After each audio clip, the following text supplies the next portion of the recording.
¿Qué tiene de especial el primer capítulo de The Last of Us? ¿Cuántos detalles hay escondidos dentro de este fantástico comienzo? Hoy te detallaré más de 100 curiosidades acerca del primer episodio de la nueva producción de HBO. Así que estad atentos, reventad el botoncito de me gusta, suscribiros y apoyad al máximo este vídeo compartiéndolo. Con eso empezamos la nueva etapa del cine de hierro. Vamos con el primer capítulo de The Last of Us.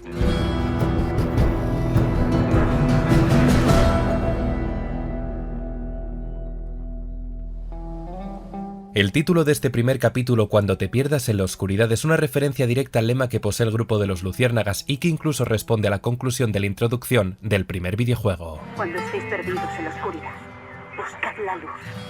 Creed en los luciérnagas. La primera frase de este capítulo posee una fuerte vinculación con nuestra historia más reciente al hacer referencia a que existe un virus que se puede confundir con la gripe y que se transmite a través del aire. Este debate planteado en un medio televisivo fue de lo más común durante 2020 con nuestro primer contacto con el coronavirus, y la jerga que más se manejaba por aquel año giraba siempre alrededor de los primeros conceptos que en esta escena se plantean. Solo que a diferencia de lo que vivimos con el COVID, aquí hablamos de hongos y de un tema que también nos afecta de manera directa como es el cambio climático. ¿Qué pasaría si el planeta se calentara solo un poco? La cadena televisiva que cubre este debate epidemiológico no es otra que la ABC. Pero lo interesante de este dato, y así también os explico un poquito de historia televisiva, es que en esta época fue el auge de la cadena de ABC y uno de los actores más importantes de su crecimiento fue ni más ni menos que la serie de Batman de Adam West. Por supuesto también se enriqueció con distintas sitcoms y con series dramáticas, pero me parece esto muy curioso porque ahora mismo en HBO tenéis un peliculón como es The Batman de Matt Reeves. Todo está conectado, el inicio, la época de The Last of Us con la actual época de HBO. Todo conectado, es impresionante. Quiero que escuchéis atentamente este diálogo. ¿Es su mayor preocupación? Sí, cualquier tipo de virus, seguramente uno similar al de la gripe. Sí, puedo llegar a sonar algo repetitivo poniéndolo varias veces, pero es que hay otra curiosidad en el doblaje al castellano, y es que esta primera frase extensa la realiza el director de doblaje de esta serie, David García Vázquez, que aunque el nombre no os suene mucho, os va a sonar cuando os ponga los siguientes doblajes. Hola, soy Troy McClure. ¡Max, a comer! Ay, coleguito, tú sí que estás muerto. Tú sabes quién soy. Tengo cosas que hacer. Te conozco. No lo creo. Luché contra ti en la academia. Nunca he luchado. ¿No? ¿Del taller? Tampoco. Ya sé, de la tuna. Tú llevabas 2 maracas. Los actores que vemos en el plató son bastante icónicos, ya que los hemos visto en otras producciones como La momia, Crepúsculo o Big Bang Theory. Durante toda esta toma tenemos distintos planos generales y planos medios que van moviéndose de manera muy ligera, de izquierda a derecha y de derecha a izquierda. Hacen que de cierta manera nos guiemos con la conversación que están manteniendo de una forma bastante agradable. Ante todo están contextualizando e informándonos acerca de pandemias, pero es justamente aquí cuando estos planos, a los que nos habíamos acostumbrado, paran por completo, por centrarse en primeros planos más dramáticos y tensos. No es casualidad, ya que en este momento es cuando el personaje de John Hannah empieza a hablar de la posibilidad de que exista un cambio que nos afecte verdaderamente. Aquí ya no hay movimiento en los planos, son estáticos, fijos tanto para el público como para los representantes que debaten. El objetivo de esta primera escena no solo es darnos cierta información o contextualizarnos en lo que veremos próximamente, sino que nos viene a ofrecer una causa del efecto que sí que se nos ha definido durante todo The Last of Us. Esta escena ni mucho menos estuvo presente en el videojuego de Naughty Dog, y es por eso mismo por lo que me parece tan importante, porque nos representa una causa del Cordyceps. No solo nos aporta cierta información, sino que además de eso juega muy bien con el suspense, hilando realidad con ficción. Finaliza de una manera más que inteligente, ya que a partir de esta conclusión Perderíamos. comienza a sonar uno de los sonidos extradiegéticos más reconocibles de The Last of Us, y que aparece en muchas ocasiones en sus videojuegos. Ahora volvemos. Acto seguido comienza la introducción de esta serie, que es una remezcla muy simple del tema musical de Gustavo Santaolalla, que, por cierto, repite papel como compositor en esta serie. Además, esta introducción dura prácticamente lo mismo que en el videojuego, y las animaciones mostradas también son una referencia a lo visto en el título de 2013. El primer contacto que tenemos con esta serie es una auténtica declaración de intenciones. Tras haber vivido una pandemia global que nos ha durado bastantes añitos y que ha afectado a millones de familias, uno podría pensar: ¿los guionistas te han incluido esta primera escena por mera casualidad y nosotros nos estamos identificando por inercia, como suele suceder en la mayoría de productos televisivos?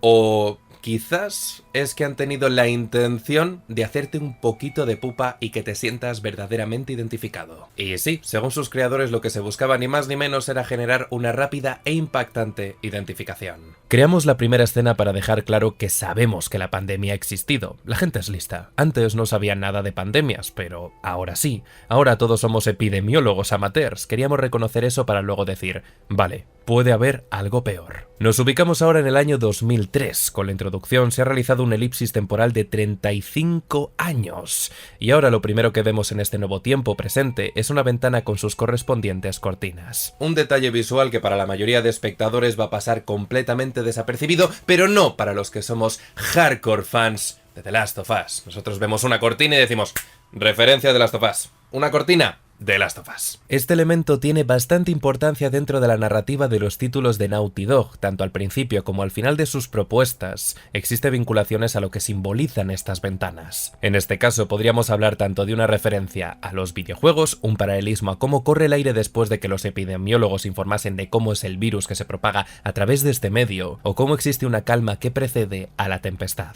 Sea como fuere, no hay otros elementos visuales claros como la frondosidad que sí que existe en la primera toma de contacto del videojuego de Naughty Dog. No obstante, sí que están presentes distintos sonidos diegéticos que nos recuerdan a la pantalla de título de The Last of Us, pero tampoco tenemos lo que es la música extradiegética de Gustavo Santaolalla, por desgracia. Los siguientes planos inciden en que Sarah es campeona de algunos torneos deportivos. En este caso serían de fútbol, tal y como pudimos ver en el videojuego a través de distintas fotos que Sarah tenía pegadas en su cuarto. Vemos también la presencia de distintas guitarras como símbolo de su relación con este instrumento a partir de su padre, pero esto en verdad ya sería adelantaros ciertos acontecimientos que veremos en un futuro. No obstante, quedaos con esta fotito. Ya me entenderéis en un tiempo, pero creo que estas vendrían a representar lo mismo. Los motivos de sus almohadas son idénticos a las del videojuego y se repite también la presencia de distintos trofeos deportivos, pero oye, si os fijáis detenidamente en esa postal, en verdad es una felicitación que le entregaría Sarah a su padre, o al menos eso también se ve en el videojuego. Luego os pasaré a hablaros de su vestuario. Acto seguido vemos como Sarah va corriendo a despertar a su padre. En este plano también hay muchísimas referencias y guiños al videojuego original. Por una parte, las sábanas de Joel, la máquina de hacer deporte en la que tiene colgada una toalla, o el desorden en la cesta de la ropa, pero sin duda, mi curiosidad favorita de esta toma tiene que ver con este cuadro que, aun siendo ligeramente diferente, viene a representar prácticamente lo mismo. Pasemos ahora a hablar de Sarah, personaje interpretado por Nico Parker, actriz que quizás os suena porque apareció hace poquito en la película de Tim Burton Dumbo, y también su madre Sandy Newton,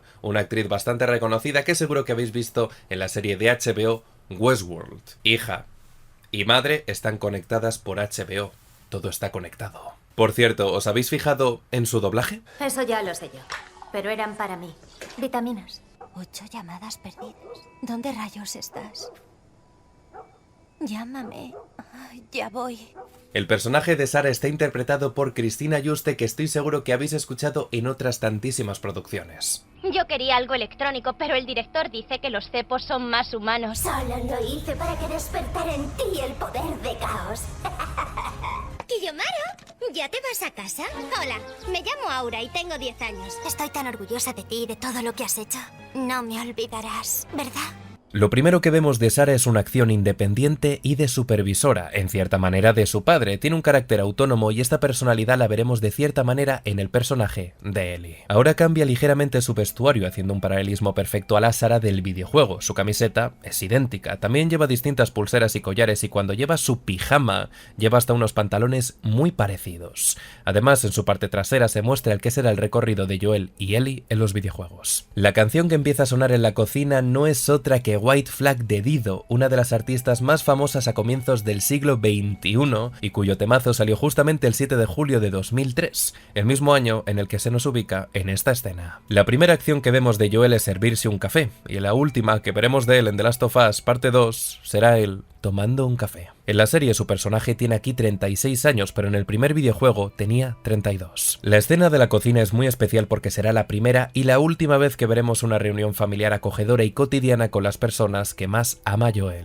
Los tonos son cálidos en la puesta en escena y se incide continuamente en los problemas tan habituales como a los que estamos acostumbrados nosotros como ciudadanos. Esto busca contrastar con lo que será lo cotidiano 20 años después. Tanto Joel como Tommy hacen referencia a la profesión de nuestro personaje principal, un ámbito derivado de la construcción, y es que en el videojuego de Naughty Dog, el trabajo que tenía Joel antes de la pandemia global era de carpintero. Cuando se menciona el altercado de Yakarta podemos ver de nuevo ciertas referencias al hobby de Sarah junto a la presencia de un balón en mitad de la cocina. Lo curioso es que en el mismo año 2003 sí que hubo disturbios en el centro de Yakarta con distintos atentados. El gesto que hace Joel aquí es una referencia que está habituado a llevar un reloj, pero por motivos que no se nos dan, no desea arreglarlo. Esto cambia de manera brusca el origen del reloj que le regala Sarah a su padre, que aunque se mantiene la acción, en la serie existe cierta razón detrás de por qué se decide regalar este particular objeto. Más allá de que sea un elemento de la gran utilería de esta serie, constantemente se nos está bombardeando de manera inconsciente con la presencia de este insecto. Evidentemente no es una luciérnaga, sino que es una mariposa, pero esto mismo hará que nos familiaricemos de mejor manera con el simbolismo de los luciérnagas. De hecho, la presencia simbólica de distintos insectos es algo muy recurrente en The Last of Us, tanto en el icono de los luciérnagas como en el mismo tatuaje que lleva Ellie en la secuela de esta adaptación. Aquí se cambia el origen del reloj, como bien os he dicho antes, pero lo interesante de esta toma de contacto no solo es la música extradiegética que comienza a sonar de manera muy leve y que en el videojuego se representa en momentos íntimos de Joel y de Ellie, sino que además el énfasis en esta navaja nos viene a reflejar distintos detalles. La pasión que tiene Joel por los caballos, cómo el trío familiar representado en estos 3 caballos tratará de ir en una misma dirección, y cómo en un futuro se dará una tesitura de abandonar o no a Ellie en el que también habrá 3 caballos y 3 integrantes. En ningún momento llegamos a ver a padre e hija cabalgar juntos, pero en cierta manera esto hace que cuando veamos a Ellie con Joel ir a caballo, se nos remueva un poquito el corazón, ya que es un recuerdo que tenía con su hija. Además, Ellie se habitúa bastante al uso de navajas, así que ya sabéis, 1 más 1 son 2. Lo siguiente que veremos es a Joel ya con su camiseta dada la vuelta, así que ole por la continuidad narrativa. Además, esta misma camiseta es idéntica a la del videojuego. ¡Pam! Paralelismo. Esta toma incide en que Tommy es un veterano de guerra, por lo que así se nos explica de mejor manera su gran destreza con su rifle. Ah, y por cierto, el vehículo que lleva es distinto a la del prólogo del videojuego, acercándose bastante más al modelo que veremos en la mitad de esta historia. En el siguiente escenario vemos a Sarah estando en su escuela, enfatizando así enormemente en su vida diaria. En los primeros compases del videojuego nosotros manejábamos a Sarah y por ende nuestra identificación se articulaba en torno a ella. Conocíamos pequeños detalles de su hogar a través de su mirada, podíamos manejarla ligeramente a través del gameplay del primer título. No obstante, aquí lo que se busca es hacer algo parecido pero profundizando mucho más en su personalidad.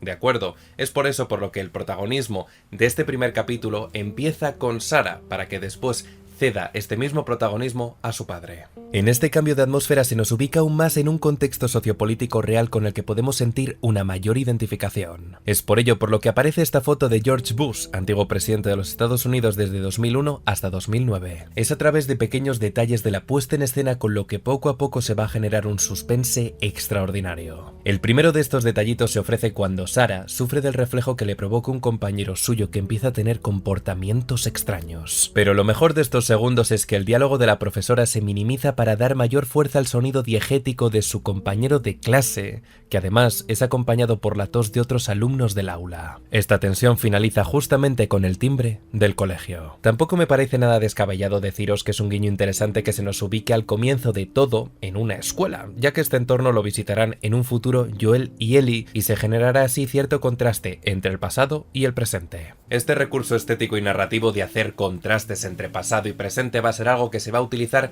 constantemente, así que coged papel y boli y apuntad que va a haber muchas referencias. Desde un plano subjetivo vemos como Sarah observa desde la distancia cómo es la metrópolis de Austin, Texas. Podemos observar perfectamente el aspecto que tiene esta gran ciudad y esto mismo hará que en los siguientes capítulos choquemos con la degradación de estructuras similares, provocando a su vez otro gran contraste narrativo. Además, y tal y como veréis en el segundo capítulo, este tipo de edificaciones van a ser parte del recorrido de los protagonistas y un elemento constante del atrezzo de su mundo postapocalíptico. En este momento, por primera vez se hace una referencia católica. Más valdría que hiciéramos las paces con Jesús. Eso sí, que sea de corazón, si queremos que nos perdone. Aunque en el primer de Last of Us no se incide mucho en distintos tipos de creencias, será en su segunda parte cuando veamos de esta serie de frases algo mucho más común. En la casa de los Adler vemos como Sarah va haciendo sus deberes y en la parte lateral izquierda de la imagen se ocupa toda la acción de la anciana, pero siempre con una característica profundidad de campo. Con este desenfoque se juega con la tensión del espectador y con la idea de que una anciana sorda y deteriorada puede transformarse a partir del Cordyceps. Este tipo de recursos se utiliza muchísimo en otras producciones vinculadas con el género del terror o del suspense como, por ejemplo, la misma It. La película que Sarah pide prestada no es otra que Curtis Viper 2, uno de los largometrajes favoritos de Joel. De hecho, en The Last of Us Parte 2 se incide en este detalle. Curtis and Viper 2.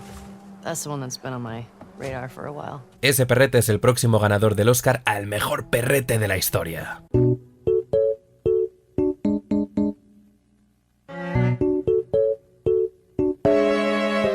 En la salida de Sarah vemos cómo atraviesan el cielo distintos cazas militares hacia la derecha del encuadre para que, después, veamos helicópteros yendo hacia la izquierda. Poesía visual. Ya de noche vemos cómo Joel llega tarde a su casa y fruto de su despiste se olvida de cumplir lo que le dijo a su hija. Para compensarlo le jura por su vida que al día siguiente comprará la tarta que le hacía ilusión a Sarah. No quiero poneros tristes, pero jamás llegará a cumplir su promesa. Esto de hecho no aparece en el videojuego, aunque el escenario y la interacción entre ambos personajes sea casi igual. De hecho, algunos diálogos son clavados. ¿Seguro? ¿Por? No se oye nada. Qué tonto eres. No te aguanto. Cariño, me gusta, pero... creo que no va, ¿no? ¿Qué? No. ¿De dónde has sacado el dinero? Drogas. Vendo drogas duras. Mejor que mi curro. ¿De dónde has sacado el dinero? Drogas. Vendo drogas. Bien, pues puedes empezar a ayudar con la hipoteca. Ya quisieras. Por cierto, el teléfono de Joel es un Nokia 3210, uno de los móviles más importantes de su momento. La llamada de Tommy a Joel siente el precedente de que nuestro protagonista va a apoyar constantemente a su hermano y esto se evidenciará mucho más cuando comience la pandemia. Y por cierto, que no me he puesto a hablar acerca de los actores de doblaje de Joel y de Tommy. Joel está interpretado por el enorme Lorenzo Beteta, que repite también protagonismo junto a Claudio Serrano, siendo este su hermano. A Beteta le hemos visto en otros doblajes como los siguientes. Yolanda, hola. Soy Aiden Pierce, el hermano de Nicky. Adivina, el camión de la mudanza no llega hasta el jueves. ¿Bromeas? No. ¿Diga? Esta es mi historia, y tú no formas parte de ella. El chico que sobrevivió. ¿Cómo han alimentado las mentiras tu leyenda? Leon Kennedy. ¿Y tú? Estamos solos en el universo imposible. Si me meto en líos ahí abajo, cuida toda la munición, ¿vale? Y a Claudio Serrano en otros tantos. ¿Impuestos? ¿Pero esta no es la cola para el concierto de Metallica? Esta roca ha estado esperándome durante toda mi vida. ¡No! ¡Odio esta roca! 5 palabras que quiero que me digas. Y esas palabras son... Mira, Jota, te admiro de verdad. Gana una fortuna vendiendo armas y armaduras. Tiene muchos colaboradores. Herreros, comerciantes, prestamistas. Es el mayor traficante de muerte de estas tierras. Y es posible también que os suenen sus actores porque son bastante reconocibles. Una vez que Sarah se queda dormida, Joel la lleva hasta su cama y se crea así una elipsis temporal que nos traslada hasta las 2:16 de la madrugada. En el videojuego serían justamente la 1:46 cuando se darían los mismos sucesos. A diferencia del título de Naughty Dog, aquí se incluye una escena nueva que viene a aportar mayor suspense y tensión al capítulo, al mostrarnos cómo Sarah queda impactada al ver la radical transformación de la señora Adler y la muerte de su familia. Hay ciertos detallitos de su puesta en escena que también son interesantísimos. Pero antes de esto se ofrece un pequeño pero rápido vistazo al interior de la casa de Joel y podemos ver su clásica guitarra, su pasión por la música y el deporte que practica Sarah. Estos detallitos también se dan en el videojuego. Con la conversión al chasqueador común vemos en la señora Adler los primeros síntomas visuales de este virus. El maquillaje es espectacular. Acto seguido, esta infectada persigue a Sarah hasta que aparece Joel. En el videojuego la situación es ligeramente diferente ya que se daba dentro de la casa de Sarah y no en el exterior, y ambos se defendían de un vecino varón, pero no de una anciana. De hecho, el apellido de los vecinos es completamente distinto, pero en cualquier caso se repite el patrón narrativo de que uno de los Adler es infectado, ataca salvajemente para ser neutralizado protagonizado por Joel, Sarah está conmocionada y su padre trata de explicarle la situación. Lo curioso es que aquí Joel utiliza una herramienta para defenderse, y no su pistola. Ambos tipos de armas son un clásico en The Last of Us, y de un solo uso, Joel tira su arma como si ya no tuviese utilidad, algo que también pasa en los videojuegos cuando se agota su durabilidad. Una vez que entran en el coche, lo primero que ven son los cuerpos de los Adler ya convertidos después de haber sido infectados por la anciana. De hecho, después infectarán al resto de sus vecinos. En el videojuego original, lo primero que se mostraba al jugador era un ambiente mucho más calmado cuando Tommy trata de calmar a su sobrina. Al situarse en los asientos de atrás pegadito a Sarah, se hace un paralelismo perfecto entre episodio y videojuego. Las referencias son más que claras con lo que estáis viendo. No obstante, se incluyen algunos cambios bastante más significativos que dan mayor espectacularidad a la escena con la destrucción de distintos aviones. De hecho, la caída de uno de estos provocará el accidente del vehículo de nuestros protagonistas, que en el videojuego era provocado por otro coche. Pero retrocedamos unos segunditos antes y fijémonos en la película que estaban emitiendo en estos cines, Midnight Madness, o Pesadilla Nocturna en español, que es curiosamente lo que se está viviendo. Es una curiosa metareferencia. Una vez que tienen el accidente, es Joel el que despierta a su hija, cuando en el videojuego es justamente al revés. Tras salir del vehículo, el camino de los protagonistas se separa y Joel tendrá que cargar a solas con su hija. En el videojuego esto no sucedía y Tommy acompañaba casi hasta el último momento a su hermano. No obstante, el esquema argumental es casi idéntico, pasando incluso por un bar bastante parecido. Y llegamos al momento más traumático de este episodio y probablemente uno de los más importantes de todo The Last of Us. La similitud es casi hasta demencial. No estamos enfermos. Tengo a 2 civiles junto al río. No estamos enfermos. ¿Qué pasa con el tío Tommy? Primero te llevo a un lugar seguro y luego vuelvo a por él. Papi, el tío Tommy. Te llevo a un lugar seguro y vuelvo por él, ¿vale? No.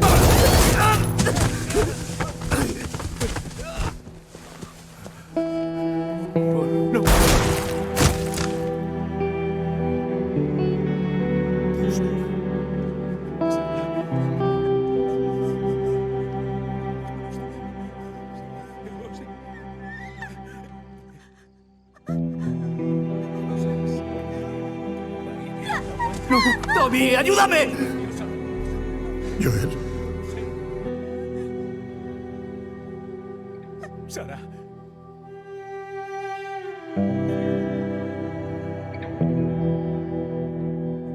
No me hagas esto. La muerte de Sarah supondrá el auténtico evento traumático para Joel, lo que desencadenará un cambio radical en su vida. No solo se transformará la cotidianidad que hemos visto, la familiaridad, o incluso ese vacile propio de su personalidad, sino que a raíz de este duelo que se va a iniciar y que vemos aquí por primera vez en televisión, empezaremos a ver a un Joel mucho más cruel, atormentado por sus recuerdos, inhumano y brutal. Y lo curioso de todo esto es que su respuesta es natural y humana. Aunque la escena sea igual, la duración de cada medio es diferente y la banda sonora también. El tema original de Santa Olaya, All Gone Aftermath, aquí se ha adaptado a televisión y posee distintas variaciones musicales. Como curiosidad añadida, dentro de la banda sonora de The Last of Us tenemos distintas versiones de All Gone. La que acabáis de escuchar es All Gone Aftermath, que nos viene a representar las secuelas que va a generar la muerte de Sarah en la vida de Joel. Dentro de la banda sonora del videojuego existe también All Gone, que es el tema que aparecía en el menú desplegable de PlayStation 3. All Gone Alone, All Gone The Outside y All Gone No Escape. Como podéis ver, aquí el reloj de Joel ya se ha roto a raíz de los disparos del militar. En cierta manera, no solo su hija le ha salvado de morir, sino que incluso su último regalo le ha protegido. A partir de este momento, la dirección de este capítulo tratará de centrar la atención de la cámara en este importantísimo objeto. Siempre su reloj va a marcar la hora de la muerte de su hija, y a pesar de eso, jamás se va a quitar este reloj. Es duro, es muy duro. 20 años después el mundo ha cambiado radicalmente. Ya no estamos en Texas, ahora estamos en Boston. Que lo primero que veamos en esta transición espaciotemporal sea un niño es cuanto menos duro, porque venimos precisamente de ver morir a una niña. Esta escena no estaba ni mucho menos presente en el videojuego y nos viene a ofrecer información de cómo son las medidas de seguridad que se toman con los infectados. Incluso aquí vemos cierta humanidad dentro del cuerpo militar de Fedra, detalle que contrastará enormemente con Joel, el cual ha perdido casi por completo toda la humanidad que le le quedaba al deshacerse sin ningún reparo del cuerpo de este niño y quemarlo con total diferencia. Esto no creo que sea completamente intencionado, pero me gusta ver que el primer espacio reconocible que se nos presenta 20 años después y que simboliza un gran cambio es una zona de cuarentena, y justamente el primer tema musical de la banda sonora de The Last of Us tiene exactamente el mismo título. En este cartel se especifica cuánto tarda una persona en infectarse por el Cordyceps. Si es en la zona de la cabeza tarda unos poquitos minutos, mientras que en el resto del cuerpo tarda muchísimo más hasta llegar a las 24 horas. Esto hace que tenga todo el sentido del mundo que los Adler se conviertan tan rápido ya que fueron mordidos en esta zona. En el primer videojuego de The Last of Us conocimos muy por encima los trabajos que realizaba Joel estando en Boston, pero es aquí cuando se profundiza de mejor manera en cómo se gana la vida desempeñando cualquier trabajo que mejor le venga. Pero lo interesante de esta escena no solo es ver cómo funciona el sistema de Fedra en base a cartillas de racionamiento, sino que si os fijáis atentamente la música que acompaña a Joel es exactamente la misma que le seguirá cuando esté con Ellie. Empiezas a las 4.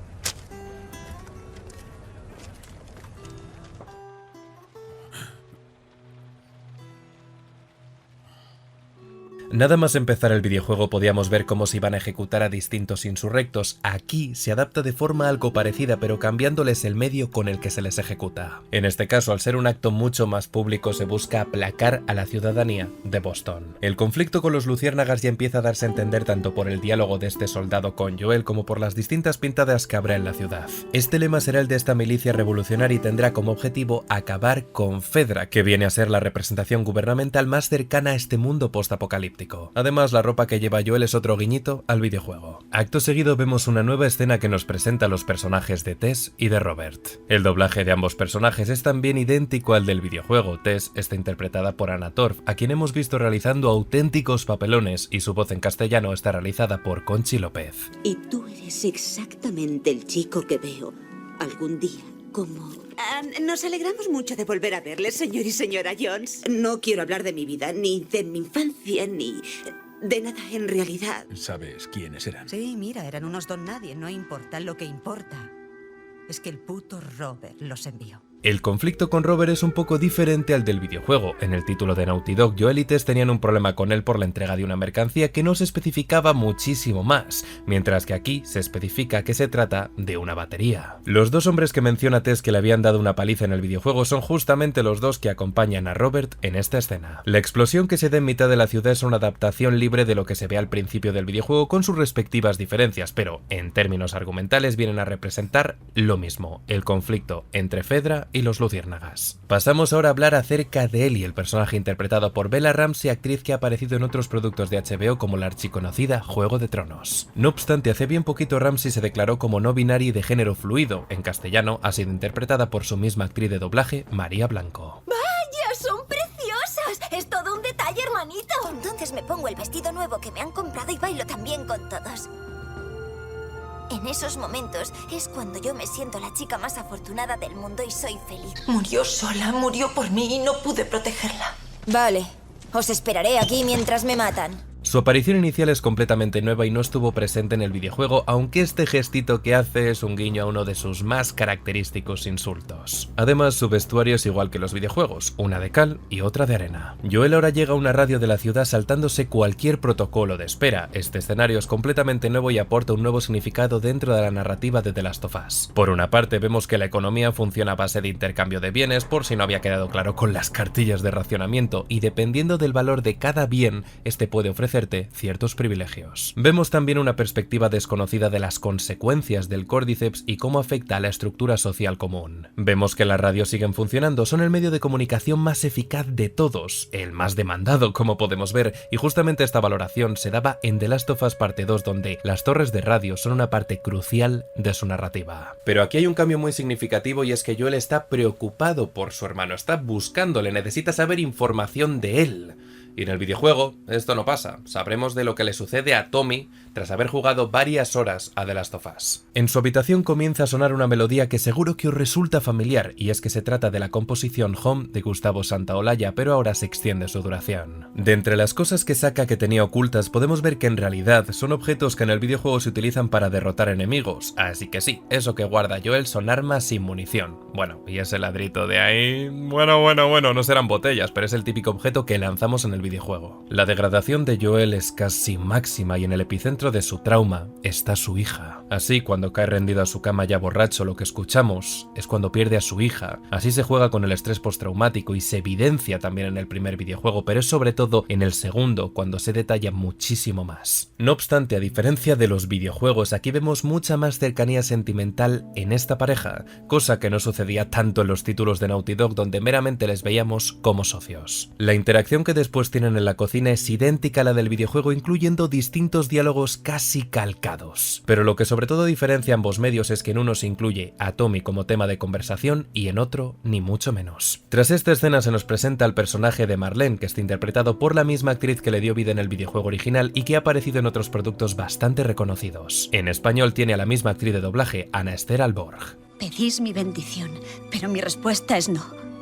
Ahora, disculpadme. Si me lo permitís, Majestad. No, no te lo permito. Deberías irte. Dobles piercings, bufanda cerrada. Ah, ¿esa lleva sombra de ojos? Sí, mejor ser su amiga. Vamos a hablar con ellas. ¿Qué dices? Queremos caerles bien, no podemos hablar con ellas. Después de conocer a Marlene, volvemos con Joel, que nos viene a dar una vital lección. Si me dices busca la luz, te meto una hostia. Desde luego muestra su desprecio hacia los luciérnagas, y esto lo reconoceremos de mejor forma después por cómo le enemistaron contra su hermano, quien llegará a militar en este grupo. El paseo que realizan Joel y Tess es una adaptación más o menos fidedigna a la vuelta que damos en el videojuego mientras buscamos a Robert. La mochila que le entrega Marlene a Ellie es muy parecida a la del videojuego y la navaja es literalmente igual. Marlene menciona a Riley que aunque aún no se haya mostrado en la serie es el interés amoroso de Ellie. La manera en la que Tess y Joel sacan sus armas es otro guiño al menú que se puede desplegar en el videojuego. Cuando ambos bajan a las vías del tren se encuentran con el cuerpo de un chasqueador que se encuentra en un estado de putrefacción. Algo parecido se da en el videojuego, pero con un cambio radical en su planteamiento, y es que originalmente el Cordyceps se respiraba por el aire a través de distintas esporas, por lo que los protagonistas debían utilizar máscaras para no absorberlas, todos menos Ellie, que sería inmune. En esta serie ya no tenemos esporas, pero se mantiene el look visual de cómo se funden los chasqueadores con su entorno. Decidimos muy al principio que no queríamos eso para la serie, al final las conversaciones nos llevaron a los tentáculos y luego pensamos en cómo el paso de un infectado a otro, como hacen los hongos, se convertiría en una red interconectada. Se convirtió en algo muy terrorífico pensar que todos están conspirando contra nosotros de manera unificada. Es un concepto que me gustó mucho y acabó en la serie. En este capítulo se ha cambiado la muerte de Robert, quien originalmente era asesinado a manos de Tess. En esta ocasión muere en un altercado contra los luciérnagas, lo que propicia el encuentro con Marlene y con Ellie. Aún con sus diferencias, este encontronazo violento es algo parecido. Joel y Tess acuerdan un trato con Marlene para llevar consigo a Ellie. Cuando llegan al piso franco donde pasarán la noche se hace otro paralelismo idéntico entre videojuego y capítulo televisivo. La puesta en escena incide de nuevo en mostrar mariposas cercanas a Ellie. Este mismo elemento visual ya lo vimos anteriormente con Sarah y viene a representar la misma idea, y es la unión metafórica que las une a partir de Joel. Pero hablemos un poquito más acerca de Sarah, y es que su actriz Nico Parker confirmó en una entrevista que la relación que estableció con Pedro Pascal dentro de la ficción fue una muy genuina, una que no requirió de un grandísimo esfuerzo actoral por parte de ambos, ya que en la vida real son grandes amigos. En la selección del casting hubo más de 100 candidatas para interpretar a Ellie, y la razón por la que fue Bella Ramsey la escogida fue porque cuando Neil Druckmann la vio, sintió que verdaderamente miraba a Ellie. Tanto Ramsey como Pascal recibieron órdenes estrictas por parte de HBO de no jugar a los videojuegos de The Last of Us con el objetivo de que sus interpretaciones fuesen mucho más personales y diferentes a lo visto en los títulos de Naughty Dog. No obstante, ambos actores trataron de saltarse este inesperado protocolo. La actriz de Ellie se puso a ver gameplays en YouTube de esta primera parte y Pascal, por su lado, trató de jugar al videojuego de PlayStation sin mucho éxito. Lo irónico de esta situación es que al principio este dúo de actores no eran ni mucho menos conscientes del fenómeno de masas que era y sigue siendo The Last of Us.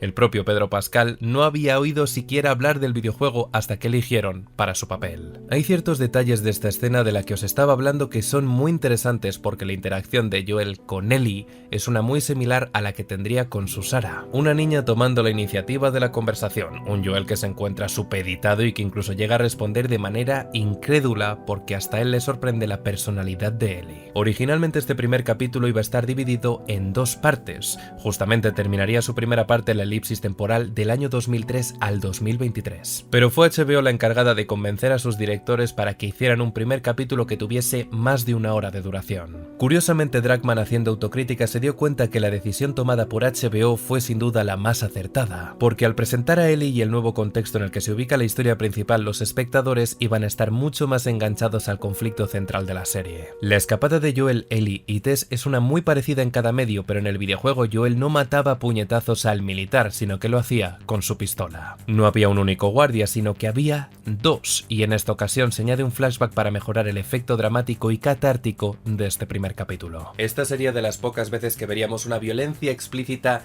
en este episodio, que se diferencia notablemente del videojuego, donde es una constante que haya actos violentos.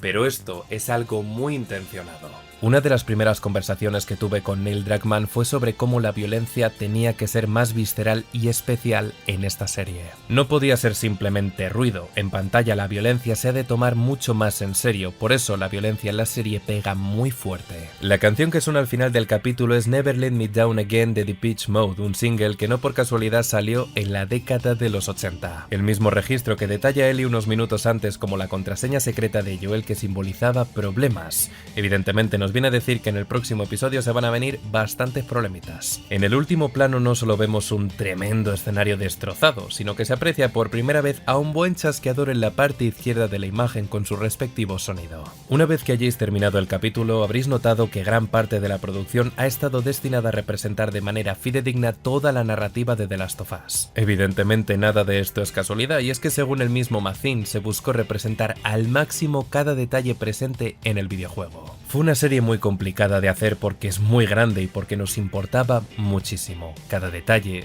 cada localización, el vestuario, nos obsesionaba todo porque nos importa. Aún estamos mirando todo con lupa para que todos los detalles estén bien. Es parte de nuestra obsesión por contar esta historia de forma correcta. Hay una anécdota muy bonita que sucedió al final del rodaje de esta serie, y es que en los últimos compases de esta producción, Pedro Pascal escribió una notita muy bonita a Bella Ramsey diciendo lo siguiente: qué interesante que una cosa tan enorme de esas que te cambian la vida suceda tan temprano en tu vida y tan tarde en la mía. Y poquillo más que añadir, gente. Si queréis más vídeos de ese estilo, reventad el botoncito de me gusta, comentadme en la caja de comentarios qué os ha parecido, suscribiros y también compartidlo para que las curiosidades lleguen a todos los fans de The Last of Us. De nuevo, muchísimas gracias por apoyar el comienzo de este canal y nos vemos como siempre en la próxima. Un besazo enorme.